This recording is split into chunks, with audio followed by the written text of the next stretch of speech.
Hi, everybody.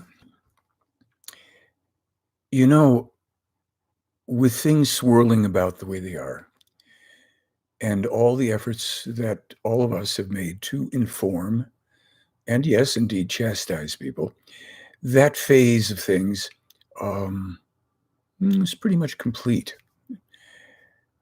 Not that we can't try to inform, not that we can't try to share, wake people up and all, but I was thinking it's most important that we, and that means anybody that wants to, regain a sense of calm, a feeling of relaxing in the center of the storm. Now, clearly, from the perspective that I've been coming at, I'm not telling people to not take precautions, not be aware. To the contrary, we can use our awareness moment by moment to improve our own health, our well being, our ability to be present for others, to be helpful. I'm thinking about a lot of things that I've come in contact with and even learned over many years. To me, the most profound tools, of course, are in the spiritual teaching, reading the books, the free information online, and knowing that the core of the teaching is 100% self responsibility, being able to see things as they really are, being able to have a neutral, positive thinking perspective. And you can learn more about that in the spiritual teaching.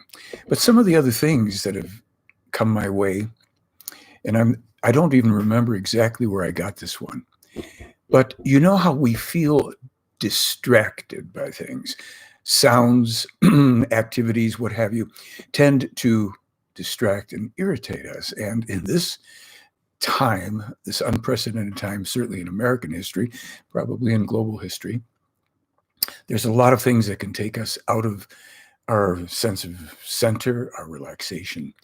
But there's this little element, this little mechanism, maybe you call it a technique, whereby you allow any and everything to not trigger your anxiety, but rather to trigger your calm, your relaxation. You notice sounds, and in noticing them, and you dampen that reactive habitual thing that's an irritation, it's a distraction, and you let it be there. You let it come into your hearing, and then if you choose to, you're aware of it, and then you return your focus to that which is important to you.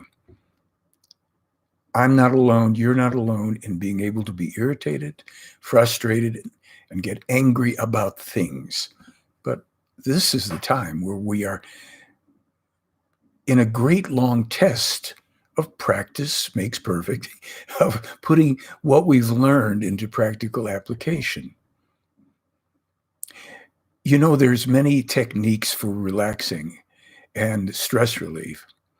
And I want to tell you one that I learned long ago. I'm going to actually combine it with some things because I didn't learn it in terms of sitting down and doing something, but it really applies. And there's many different areas, different practices that will incorporate this.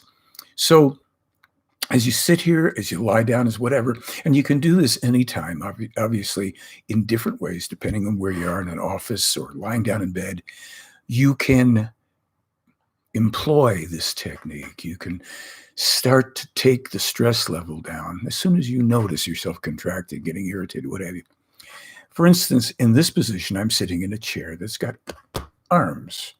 I could be sitting in a chair with no arms. But what would I do right now if I wanted to regain control and composure? I want to relax, but I'm tight. Well, a lot of people want to start stretching and wiggling around, and that's fine. It's instinctive for some people, but it's not necessarily the most effective or quickest way of bringing your tension and anxiety down. A better way, I think, I'm sitting here. My hands are either on the arms of the chair or they're in my lap. And what I do is I slowly and I smoothly start to make two fists. And sometimes that's not quite as easy as you think. Other times it might be disturbingly easy, depending on your temperament. I make those fists and I contract them. Now, I notice that other parts of my arms are contracting as well, and that so along the sides of my body, I have a contraction. Now, let's just say I want to hold this, right? And if I want to be really effective in getting a big increase and release, relaxation, so I can regenerate and renew, I take a breath and I contract everything all the more tightly, everything that I can.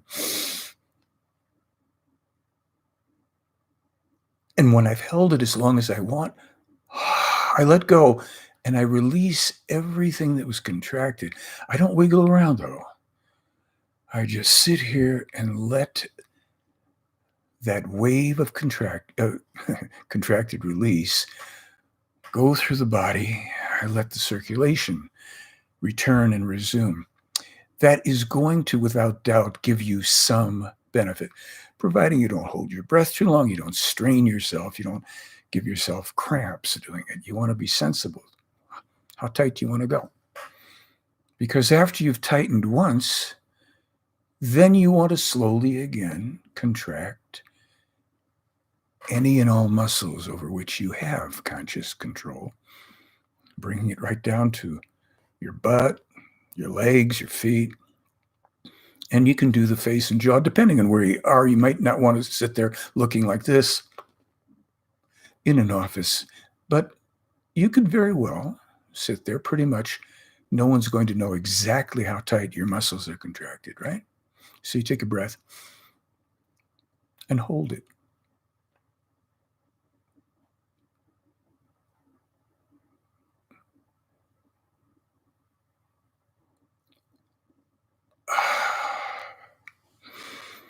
You'll catch your breath. You'll feel warmth and circulation, and you're going to feel yourself settling into yourself. You don't have to move around a lot. If you're at home, if you're in a comfortable position and you want to then move into more fluid stretches, rolls, rotations, and relaxation. But if you can't, if it isn't convenient, and if you're just feeling like now you have a certain vulnerability, you want to really relax, just sit there. Let the circulation and the breath normalize. You'll feel more warmth. Feel parts of your body that you might not have felt before. And you can take this, move it around the body, the back. You can easily, for instance, if you slightly arch, your shoulders come back, you can feel certain muscles that you can start to contract. And then you can do many versions of this. You sit there, take a breath, contract, release. You can alter your body position and do it. Now, I'm encouraging you to do things like this because they're not difficult. And they start returning to you in a physiological way, a sense of release, relaxation, and you start to feel a bit regenerated and renewed. In that type of an experience, your thoughts also can settle down. You start now to get more conscious control over them. You're not letting your fears and anxieties appear so much, and you're not letting them take you down that road. This isn't fancy. I'm not sitting here trying to do a meditation video. I'm just telling you, here we are. We're sitting. We could be doing this if we're sitting together and we all decide, hey, let's take a few minutes and just tighten and release. Catch our breath. Then, if you are in a situation where you can actually spend a little time elaborating and developing that relaxation, you can do something just as simple. And you could be at a computer doing this. Now watch. You're sitting there, and either with eyes closed, if that's convenient, or half open, you simply start to feel the forehead and the eyes. You just let yourself have a half presence for the external while you feel this part of your forehead and your face. Now you can move that down as you get the sensation, a presence. You know that that's there. Then you start to feel the other parts of the face, along the side of the jaw, even the ears, the scalp. You can move this awareness anywhere in the body without having to move around. For instance, maybe you have felt some pressure in your solar plexus, some anxiety. Instead of trying to wiggle away from it, instead of trying to force it and fix it, you're sitting and you're just noticing breath in, breath out. You receive it and you let it go.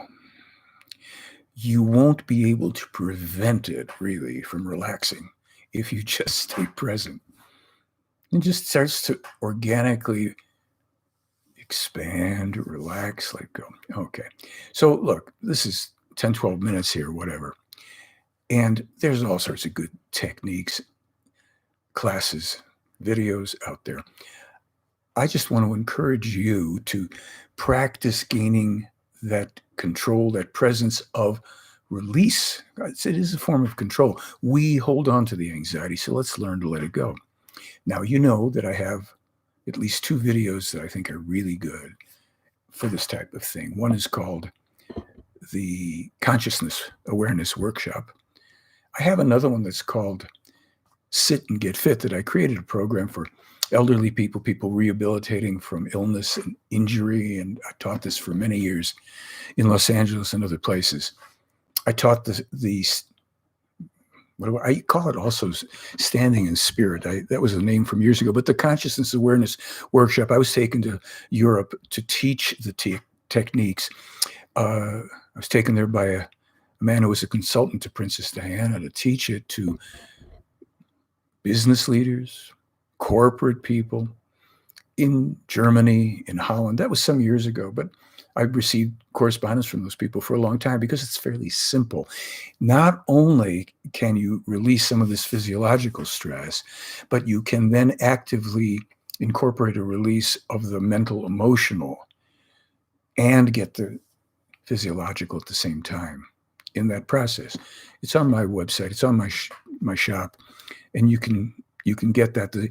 The Sit and Get Fit program works from a seated position to regain fluidity and mobility, and regain the breath while you're seated.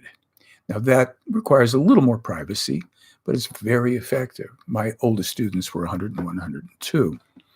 So if those things are of any value to you, they're downloadable. They're at theyfly.com, and you can always email me if you want more information on those things. But if you start to regain that control over your reactivity, we're recapping here, sounds and things now actually help to relax you, to bring your conscious awareness to that thing. It's no longer an automatic irritant, unless, of course, it's a severe thing, and we're not talking about that. But those little things, we catch our breath. We don't react. We don't lash out. We don't get angry impulsively, compulsively, unconsciously. And we learn to tighten and release different. We could do it even sitting with one hand. We could do it with one leg. We start to get the circulation to go back through the body. We start to get the breath to return. And then we apply the principles in the spiritual teaching. We step back from too much disaster stuff on videos and what have you online. We take care of business. We do the things that are necessary to take care of ourselves and those closest to us. And we stay in touch with each other. We comment, we visit the blog, we visit the website. We talk to other like-minded people, whether or not they know about this material. We try to keep things a little more settled down because they're probably going to get a little bit more incendiary. What other word? And I don't necessarily literally mean that fires. It's just things are flaring up. We want to relax in the center of the storm.